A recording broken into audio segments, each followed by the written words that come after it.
মই ক'ব খুজিছোঁ যে ই এটা প্ৰেছাৰ ক্ৰিয়েট কৰে আৰু এই প্ৰেছাৰটো বৰ প্ৰয়োজনীয়। ই ৰাইজৰ মতামত দৰ্শায়, গতিকে ইয়াত কোনো ধৰণৰ কোনো ৰুদ্ধ কৰিবলৈ চেষ্টা কৰিব নালাগে।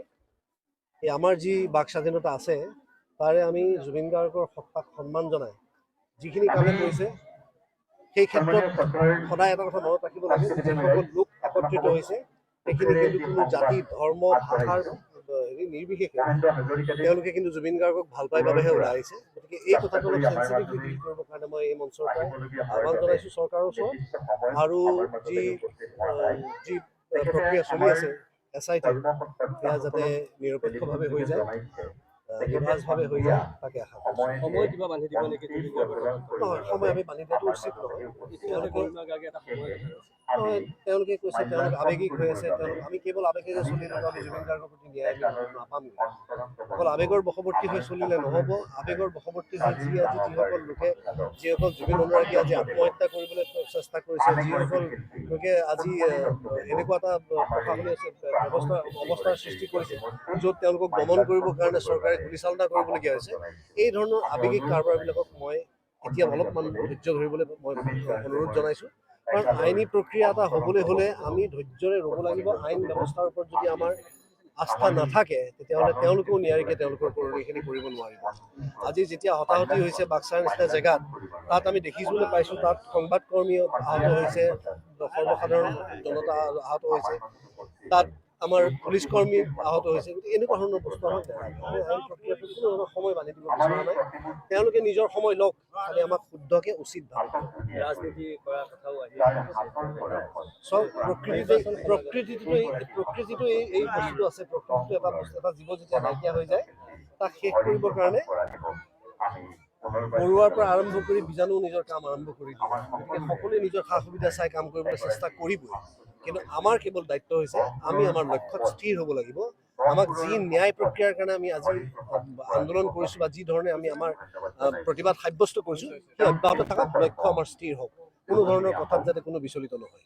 এনেধৰণৰ প্ৰতিমূৰ্তি দেশৰ স্থাপন হ'ব। মই ক'লো যাৰ যাৰ সামৰ্থ্য, আজি এই অঞ্চলৰ ৰাইজে নিজে দান বৰঙণিৰে তেওঁলোকে এটা ইয়াত স্থাপন কৰিছে, সেইটো এটা সুন্দৰ শলাগ ল'বলগীয়া। আৰু যাৰ আজি তেওঁলোকৰ সেই সদিচ্ছাৰ প্ৰতি লক্ষ্য ৰাখি মই আহি উপস্থিত হৈছোঁ। গতিকে কথা হৈছে যে সেইবিলাক কৰি থাকক, কিন্তু মই ৰাইজৰ মানুহখিনি অসমৰ ৰাইজক কেৱল এটা কথাই অনুৰোধ জনাব বিচাৰিছোঁ যে জীৱনৰ মৃত্যুটো আমি যিমান বেছি আমি শোক প্ৰকাশ কৰিছোঁ তাতকৈ বেছি আচলতে জুবিনৰ জীৱনটো উদযাপন কৰিবলৈ শিকিব লাগে।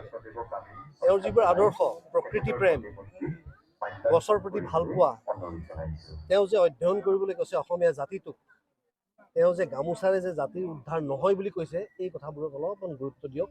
জীৱনটো উদযাপন কৰক, মৃত্যুৰ শোক প্ৰকাশ কৰাতকৈ এইটো বেছি গুৰুত্বপূৰ্ণ। ৰাজনীতি কৰাৰ যোগ্য নহয়, ৰাজনীতিবিদ সকলো যোগ্য নহয়। জুবিনক সমগ্ৰ বিশ্বই আশা কৰিছে ৰায়দান দিবলৈ, ন্যায় পালন কৰিবলৈ, আৰু তেওঁ পাব লাগে। আমি সেইটোকে কামনা কৰোঁ। নহয়, সেইটো কিছুমান নিয়ম আছে, কাৰণ এজন মানুহ মৃত্যু হৈছে, তাকো বিদেশত হৈছে, বিদেশত হৈ তেওঁক আকৌ আনি বিদেশৰ পৰা ভাৰতবৰ্ষৰ পৰা এইটো 3 মাহমান সময় ল'ব নিয়ালে। তেতিয়া ৰায়টো তেতিয়া আমি পাম বুলি আশা কৰিছোঁ। তেওঁ ৰায়টো পাবই লাগিব। মৃত্যুৱে যাতে অমৰ হওক, অসমবাসীৰ কাৰণে, বিশ্ববাসীৰ কাৰণে, সেইটোৱে মই কামনা কৰিছোঁ। প্ৰথমতে ত্ৰিপুৰা অঞ্চলবাসীলৈ মোৰ ধন্যবাদ জনাইছোঁ। সেইকাৰণে ধন্যবাদ জনাইছোঁ বিশ্বৰ বৰেণ্য শিল্পীসকলক, তেওঁলোকৰ উপমুক্তি ইয়াত কৰি জুবিনৰ উপমূৰ্তিটো যিটো প্ৰতিষ্ঠা কৰি ইয়াত সেইটোৰ কাৰণে জাতীয় চেতনাটো যে আছে আমাৰ, সেইটো জুবিনে হয় জীয়াই থাকোঁতে একো নাপালে নিয়ে, কিন্তু মৃত্যুৰ পিছত 64টা জনগোষ্ঠীক মানুহ অসমৰ একত্ৰিত বিভিন্ন ধৰ্মাৱলম্বীসকলে একত্ৰিত কৰি থৈ গুচি গ'ল। সেইকাৰণে অসমৰ জাতীয় চেতনা তেওঁ ঘূৰাই আনিলে, আমাক দি থৈ গৈছে। সেইকাৰণে তেওঁৰ নামত ভাবোঁ, তেওঁৰ শিল্পীৰ নতুন প্ৰজন্মই যিখিনি ভাল পায়, তেওঁলোকে জুবিনৰ নামত গছ ৰুই যদি জুবিন গাৰ্গৰ নামত গছ ৰুই যদি থাকে, নিজে অক্সিজেনে জুবিনৰ গান শুনিবলৈ পাব, তেতিয়া জুবিন মৰিও অমৰ হ'ব। জয় অসম।